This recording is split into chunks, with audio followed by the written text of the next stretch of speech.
country lane, wherever there's a cottage small beside 70 years ago this September, the greatest mass movement of British civilian population in all of their long history occurred as World War II closed in upon the island.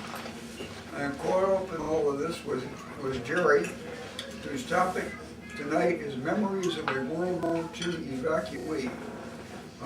Jerry has written and spoken on this topic extensively, and will be glad to field your questions to the best of his ability after his talk, and some of his answers may even be accurate.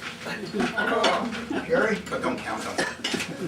Thank you, George, for that wonderful introduction. You know, it couldn't have come out any better if I'd written it myself.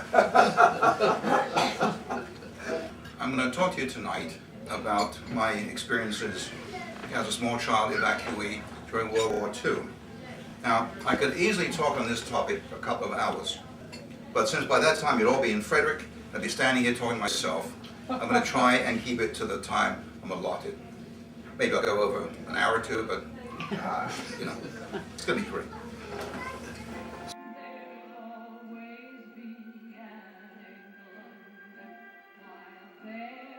September the 1st, 1939, without any warning, Hitler attacked Poland. And they completely outmanned and outgunned the Germans, the Poles, and very quickly beat them. But by now, Adolf and his gang of thugs had gone too far. And Britain and France had an alliance with Poland, saying, time of war, they would come to their aid. And they made threatening noises, but Hitler figured, well, what they're going to do? They didn't do anything before, and they're not going to do anything now. So Britain and France had an alliance with Poland and demanded the Germans end their invasion by September the 3rd, or war would be declared. And so, on September the 3rd, 1939, we were at war, even though Britain wasn't fully prepared. If Britain and France had only been firm when Germany had first remilitarized the Rhineland, most of this would not have happened. He would have backed off, but it was too late.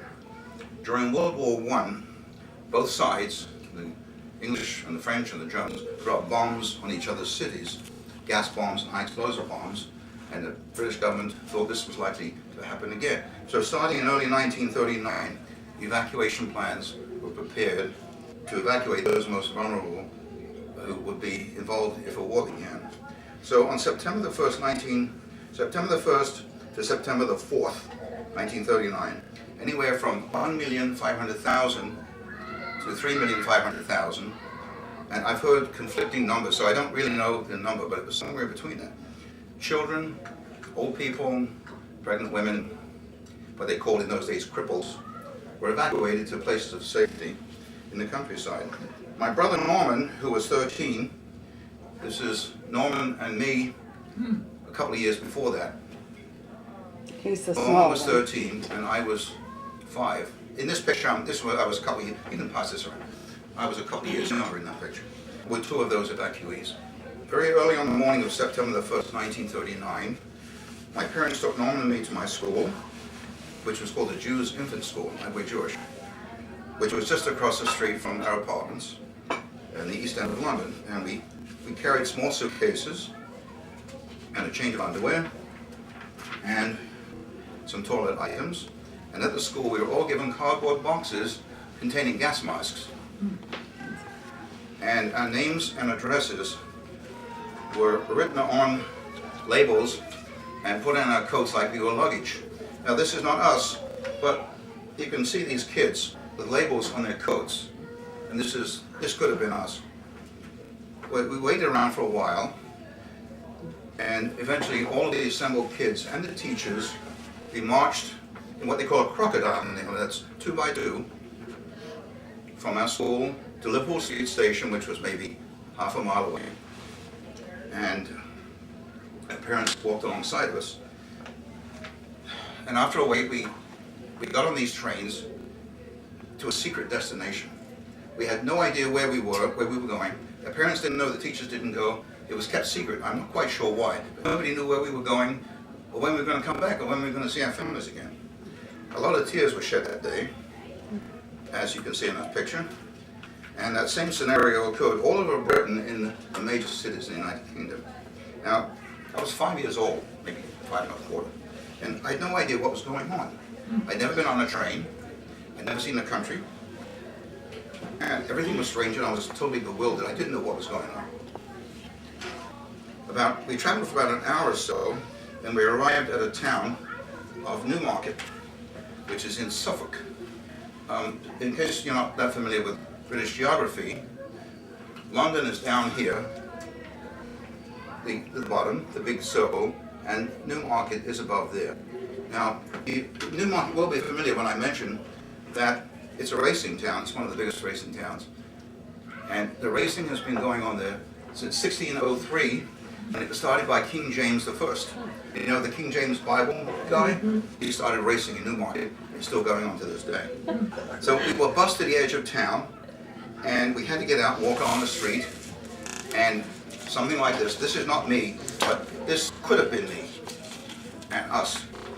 We were walking on the street, and we were told, okay, you two go here, and you go there, and you go there, and we were just, put into houses, which was a lot better than some places, because in some places, they took the children to a school, and people would come and say, I'll have that one, and I don't want that one. But we at least were assigned to billets. Were you with your brother? My brother and I, yeah. I was 5 and he was 13, yeah. Norman and I ended up at the house of the family of a local bookmaker. Now, bookmaking is legal, because they call them turf accountants, by the way. And the guys, yeah, that's what they call them, turf accountants. This was Mr. Bonham and Mrs. Bonham, and they had a little kid. And I don't remember too much about the family, except they had this boy.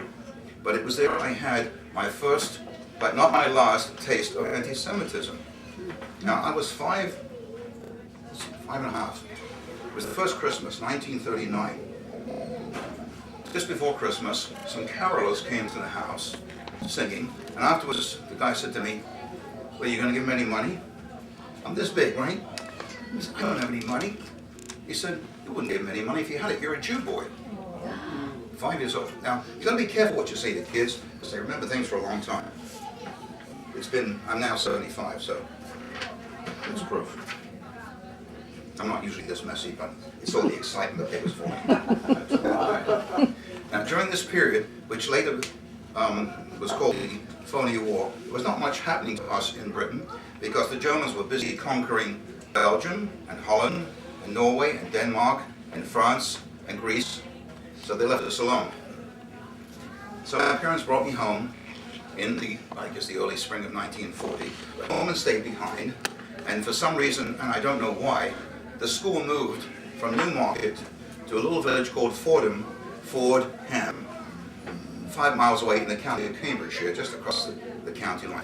In the late summer of that year, the air raids began. And once again, I was sent away, and I was now 6. There was no room for me to stay with a family where Norma was staying, so I stayed next door with a family named Hobbs. Mr. Hobbs was a truck driver, and they had a son and a daughter. Now, you have to understand that taking in evacuees wasn't a voluntary thing. If you lived in a safe area, and the local official, the billeting officer said, well, you've got 2 extra rooms, you have to take in these people. You had to take them in, otherwise it's substantial fine. But of course, a lot of people didn't like this. They resented it, and as a result, there was a lot of abuse going on. Now, I was fortunate, I wasn't abused. I was neglected, but I wasn't abused.